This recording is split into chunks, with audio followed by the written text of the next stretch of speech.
gentlemen, welcome to the press conference of Foreign Minister Landsbergis of Lithuania and Foreign Minister Schallenberg of Austria.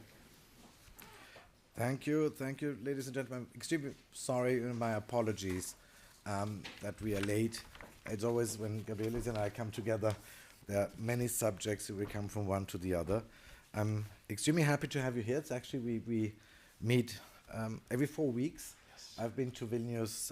We visited the Southern Caucasus together, but it's the first time I can welcome you here, so warm welcome. Actually, to a certain degree, life is extremely easy because as far as bilateral issues are concerned, there are none. It's easy.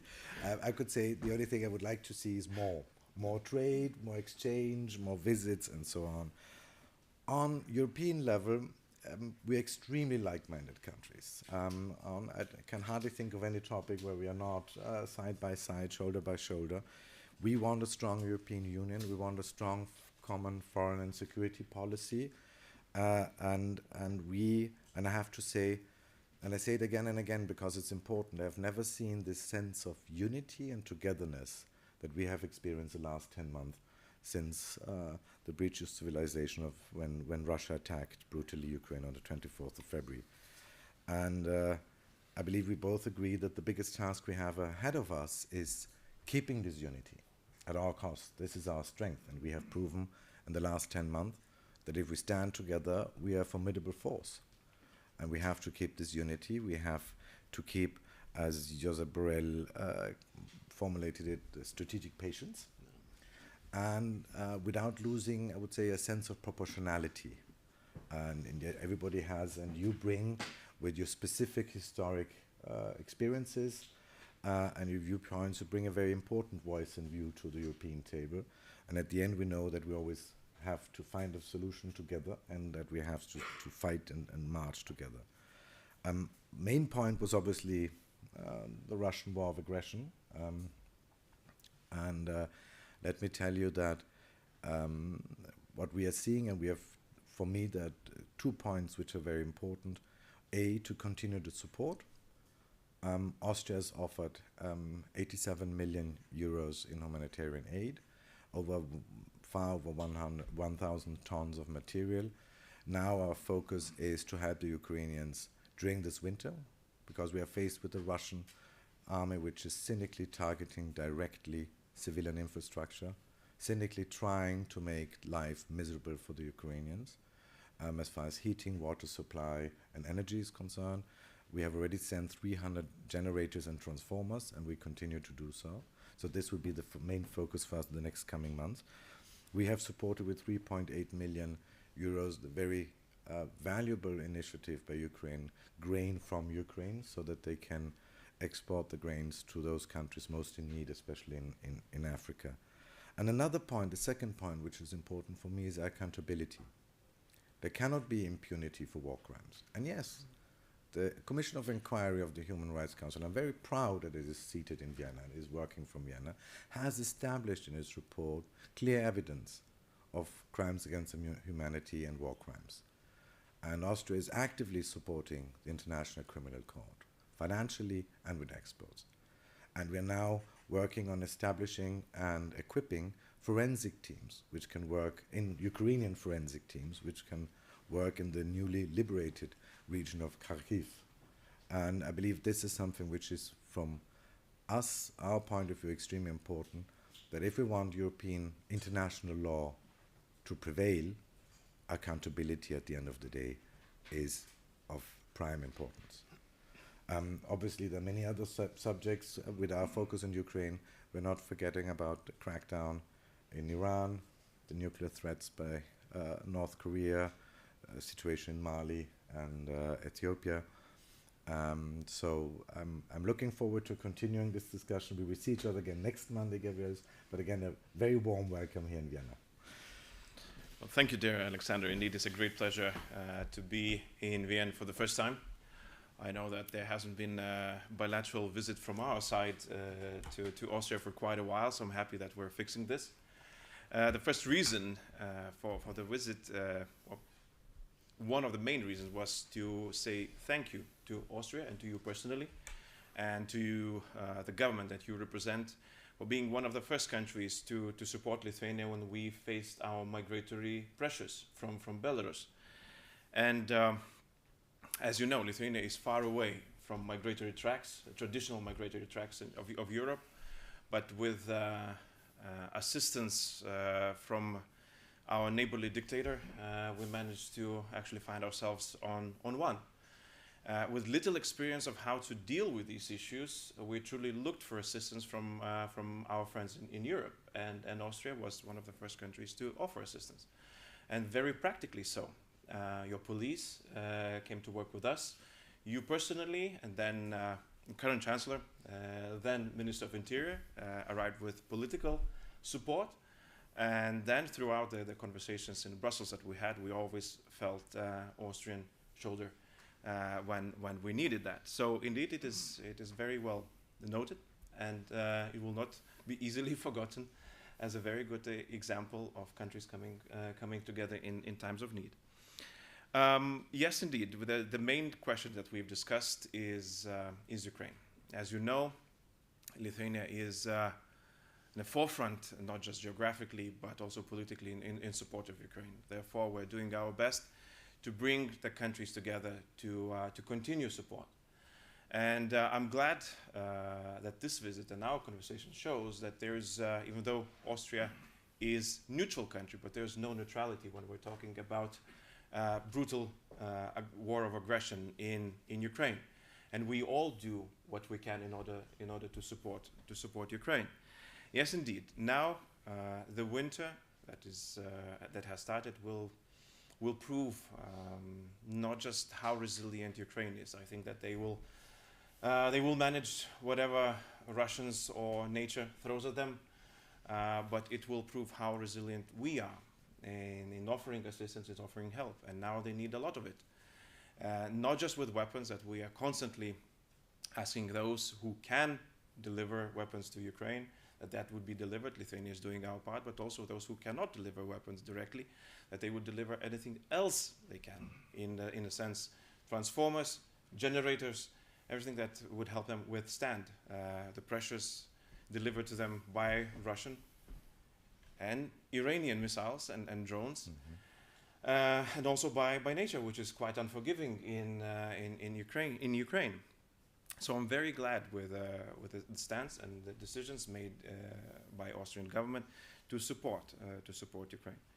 One of the things that we've discussed, and where again, which Lithuania finds very important, is creation of special tribunal for the act of aggression itself. We call it a mother of crimes. That means that without the order to attack Ukraine, all other crimes most likely would not have been committed. So we believe that there's we put a very high importance on creating a tribunal that would not undermine the work that's currently being undertaken by ICC and other institutions, but would expand on it.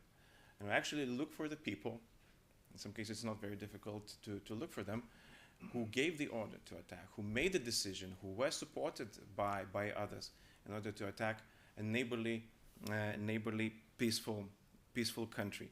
So we've exchanged notes on that. The conversation will be ongoing. I hope that we will continue that on Monday in Brussels. And I will probably end with what you, dear Alexander, mentioned, that yes, unity was one of the things that Putin, when he embarked on his military attack on Ukraine, did not expect from the West. We managed to maintain that through not the easiest discussions each and every time, but it proved that we've built on a lot of trust within the EU, within the West, and if we maintain to keep that, I hope, and I will say I'm confident that Ukraine, with our assistance, can win this. Thank you. Thank you. We have the opportunity for a few questions. Puls 4, bitte. Herr Außenminister, erlauben Sie mir eine Frage auf Deutsch. Ich würde Sie auch um eine deutschsprachige Antwort bitten. Sie haben viel über Zusammenhalt jetzt gesprochen, europäischen Zusammenhalt. Ist das österreichische Veto gegen die Schengen-Erweiterung, wenn es um Bulgarien und Rumänien geht, ein Zeichen des Zusammenhalts Ihrer Ansicht nach? Also ganz offen, es war ja kein Veto, sondern unser Wunsch war am Anfang, dass sowohl Bulgarien als auch Rumänien die Entscheidung von der Tagesordnung genommen wird, dass wir in 6 Monaten wieder darüber reden können, zum Beispiel, weil wir ein System haben momentan oder eine Situation vorfinden. Und ich habe das auch mit meinem Freund und Kollegen Außenminister Landsbergis besprochen, der in einer ähnlichen Situation ja vor einigen Jahren, wo das System einfach schlicht und ergreifend nicht das liefert, was es liefern sollte. Wenn Österreich konfrontiert ist mit einer Situation, wo wir über 100.000 Asylanträge haben, 75.000 davon nicht registriert, wir aber von Schengen-Staaten oder Schengen-assoziierten Staaten umgeben sind, dann kann etwas nicht funktionieren. Das heißt, wir sind offenbar der erste Staat, der rechtsstaatliche Regeln anwendet auf der Route, weil hier werden sie registriert, hier gibt es ein Asylverfahren. Und wir wollen schlicht und ergreifend von Seiten der Europäischen Kommission, jetzt hat sie mal einen Aktionsplan vorgelegt, der einige gute Elemente enthält. Wir wollen aber weitere Schritte sehen. Und wir sind ja nicht der einzige Staat. Man tut ja momentan eine Diskussion, so als wären wir der einzige Staat gewesen. Es war ein Rechtsbeschluss, ein gemeinsamer Beschluss zu Bulgarien und Rumänien. Und 2 EU-Staaten haben gesagt, in dieser Phase, zum jetzigen Zeitpunkt, können sie dem nicht zustimmen. Das ist für mich ein eigentlich normaler Diskussionsprozess. Wir hätten es vermeiden können, indem wir die Tagesordnung gleich angepasst hätten. Und wir sind bereit, wieder auf dieses Thema zurückzukommen. Das ist ja kein endgültiges Veto, sondern wir wollen Aktionen sehen, Handlungen sehen, die uns das Gefühl geben, dass wir mit der Migrationssituation nicht alleine sind. Um es anders zu sagen, Schengen ist wie ein Haus, wo jede Wohnpartei beschlossen hat, die Wohnungstür offen zu lassen. Das geht aber nur, solange die Haustür gesichert ist. Was haben wir als Situation? Frankreich hat Grenzkontrollen zu Italien, Deutschland zu uns, die Tschechische Republik zur Slowakei, wir zu Ungarn und Slowenien. Das zeigt ja, dass das System krankt und nicht funktioniert. Und ganz offen, das ist schlicht und ergreifend, das war ein Hilferuf in gewisser Hinsicht. Sozusagen ein Houston, we have a problem that we want you to deal with.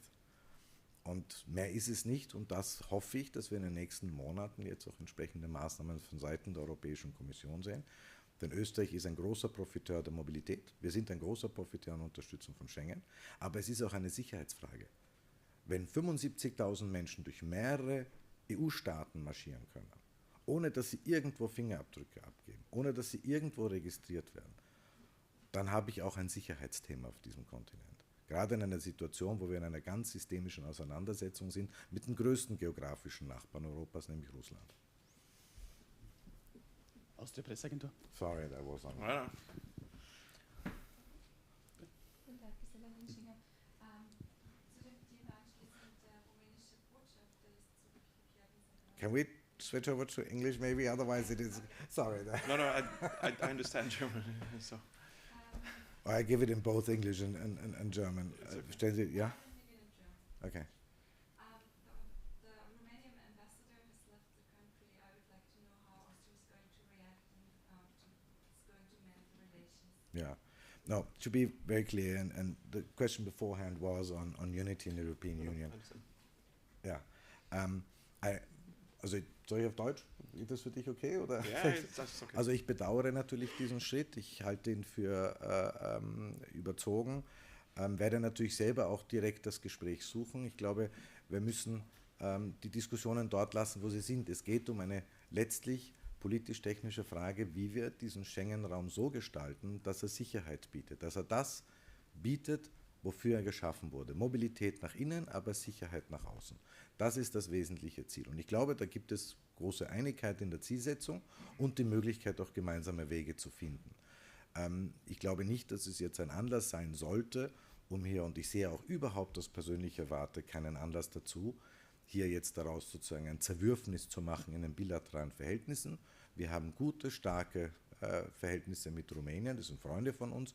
Ich habe persönlich auch eine sehr gute Beziehung mit dem Außenminister Bogdan Orescu. Wir sind in einer der Top-Investor, wenn nicht sogar Investor Nummer 1 in diesem Land. Das zeigt auch von unserer Warte ein großes Vertrauen in die Entwicklung Rumäniens. Und ich glaube, es wäre niemandem gedient, wenn man jetzt aus dieser einen Situation, die sozusagen eine Verzögerung vermutlich darstellen wird, rückblickend betrachtet, wo wir aber, glaube ich, sehr berechtigte Argumente haben. Ich habe sie vorher schon skizziert. Aus dieser Situation etwas macht, das jetzt über den Tellerrand sozusagen einen Spillover-Effekt erzeugt. Das wäre, glaube ich, nicht sinnvoll. Any other question on in English, maybe? Then there we are. Thank you very Okay, much Thank you. thank you. to both of you. My apologies. Very easy press conference.